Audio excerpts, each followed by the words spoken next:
ఎందుకు ఏడ్చావు సినిమా చూసాక? Emotional cinema because like but like that's not the point. అంటే like ఇవాల్టి వరకు నాకు తెలీదు like Shivaji had a son called Sambhaji and Sambhaji చాలా కష్టపడ్డాడు, టార్చర్ చేశారు ఔరంగజేబ్ అండ్ ముఘల్స్. ఇదంతా నాకు తెలియదు because they never thought us about this in school or in text books.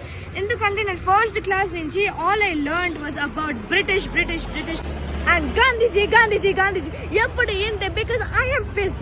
ఇప్పుడు ఇదంతా అబౌట్ ఆర్ హిందూ రూలర్స్. నేను ఇలాంటి సినిమాలు చూసి నేర్చుకోవాలా? నేను నేర్చుకున్నాను. I also respect the Indian revolution అలా, but that's not the point. నేను ఫస్ట్ క్లాస్ నుంచి నేర్చుకుంటుంది అదే అంటిల్ 7th క్లాస్. అండ్ ఈ ఇయర్ 9th క్లాస్ మాకు ఏం నేర్పించారో తెలుసా?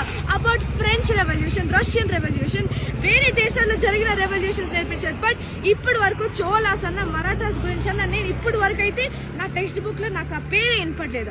అక్కడక్కడ అలాగే బ్రిటిషర్స్ వచ్చినప్పుడు చోళ కింగ్డమ్ టేక్ ఓవర్ చేశారు, మరాఠా కింగ్డమ్ టేక్ ఓవర్ చేశారు అని మాత్రమే నాకు నేర్చుకోవాలని ఉంది. This is our Indian history, it is our culture. They were Hindus. They never taught us about the own Hindus that ruled our world and our land. Why haven't I not learned about Cholas and Marathas? There is nothing in history that I watched in the movies right now.